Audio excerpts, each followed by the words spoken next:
अच्छा, आज के समय में इंटरनेट एक ऐसा माध्यम है जिसके द्वारा आप कुछ घंटों में जो चीज़ें सीखी जाती हैं उसको कुछ मिनटों में सीख सकते हैं।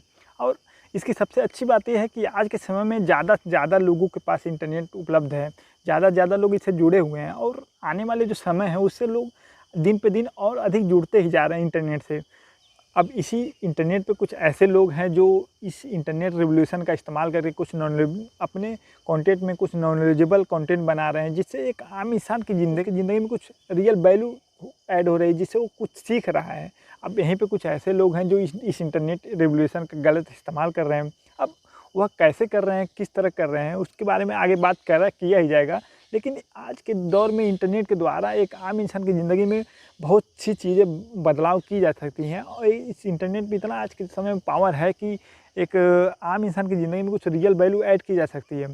तो अब सवाल ये उठता है कि आखिर जो इंटरनेट है वो या इसका जो इस्तेमाल कर रहे हैं, जो गलत इस्तेमाल कर रहे हैं, कैसे कर रहे हैं, कौन कर रहे हैं, किस तरह कर रहे हैं, तो इस सब के बारे में इस वीडियो में बात किया जाएगा। तो नमस्कार दोस्तों, मैं हूं ओमकार गुप्ता और बात करते हैं जिस टॉपिक पे। अब हमारे देश में इंटरनेट क्या होता है वह लोगों को 2016 से पहले उतना ज़्यादा लोगों को पता नहीं था।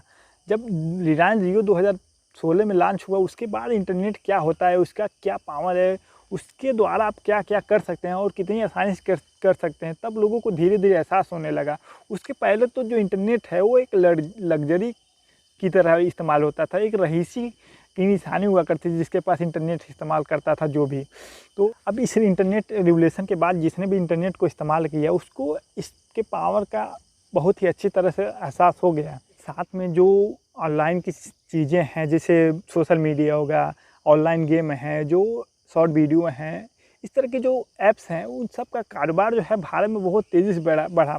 अब शॉर्ट वीडियो में जो टिकटॉक है, इंस्टाग्राम है, फेसबुक है, इन सब का जो रीच है वो भारत में बहुत तेज़ी से लोगों के बीच में पहुंचा और ज़्यादा से ज़्यादा लोग इसका इस्तेमाल करने लगे। अब ज़्यादा से ज़्यादा लोग जब इनका इस्तेमाल करने लगे तो इस पे जो कंटेंट हैं, जो शॉर्ट वीडियो में कंटेंट है या फेसबुक पे जो कंटेंट है या इंस्टाग्राम पे जो टिकटॉक पे इस तरह के जो कंटेंट हैं उनको देखने वालों की संख्या भी बहुत तेज़ी से बढ़ने लगी और ज़्यादा से ज़्यादा लोग इनको इस्तेमाल करना शुरू कर दिए थे। तो इस पे जो कंटेंट है जो इस पे कंटेंट क्रिएटर हैं उस समय 2016 और 20 के बीच में इनका बहुत ज़्यादा बल्ले-बल्ले था।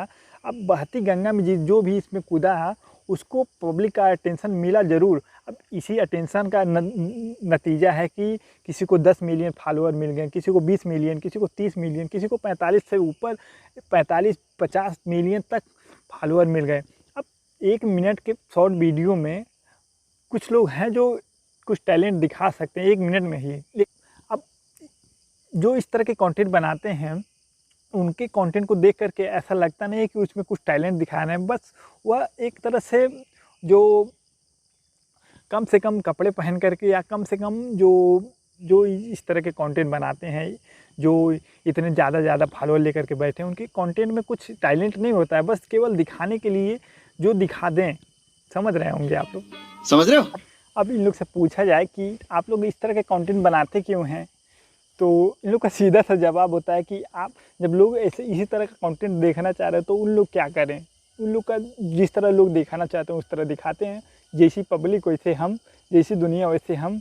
तो ये हिसाब-किताब है उन लोग का। अब बात करते हैं यूट्यूब की, तो यूट्यूब पे कई कैटेगरी में वीडियो बनाए जाते हैं, कई कैटेगरी के चैनल होते हैं। जैसे कोई एजुकेशनल चैनल है तो उसपे लोग एजुकेशन से रिलेटेड वीडियो बनाते हैं, जिसको बच्चे देख कर के कुछ जो उनको नहीं समझ में आता उसके द्वारा आसानी से समझ सकते हैं।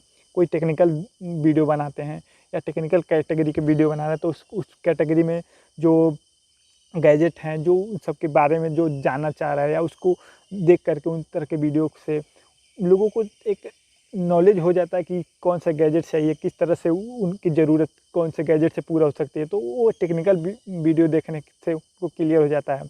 अब इंटरटेनमेंट कैटेगरी में वीडियो बना रहा है, जिससे कोई इंटरटेन करने के लिए वीडियो बना रहा है, तो उससे इंटरटेन लोग हो जाते हैं देख कर के। अब यहीं पे कुछ ऐसे लोग हैं जो मोटिवेशन वीडियो बनाते हैं, जिससे लोग मोटिवेट हो जाते हैं, तो मोटिवेशन कैटेगरी के वो सब वीडियो हो जाते हैं।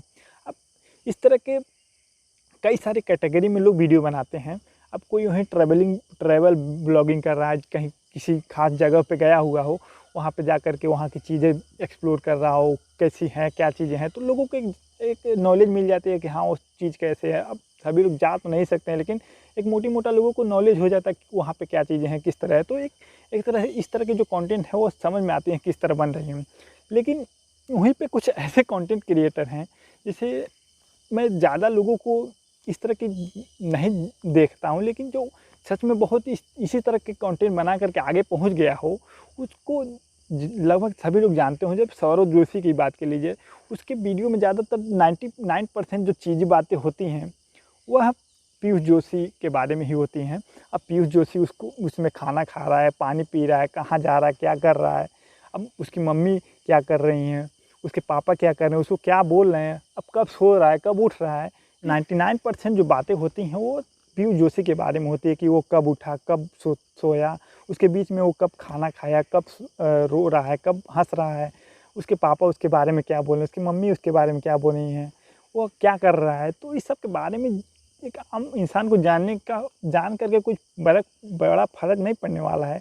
और एक तरह से सोचना भी चाहिए, जो इंसान इस तरह की कंटेंट बना रहा है, उसको 1 मिनट के लिए सोचना चाहिए कि जो कंटेंट मैं बना रहा हूँ उससे आम इंसान की ज़िंदगी में क्या वैल्यू ऐड हो रही है, और आपकी ज़िंदगी में क्या हो रहा है। आपने खाना खाया, आपने उठा, आप 12 बजे रात को उठ रहे हैं, 10 बजे उठ रहे हैं, पानी पी रहे हैं, तो मम्मी क्या बोल रही हैं, ये सब चीज़ें दिखा कर के आप प्रयास क्या कर रहे हैं दिखाने का। तो ये सब बातें हैं, आपको 1 मिनट के लिए सोचना चाहिए ज़रूर।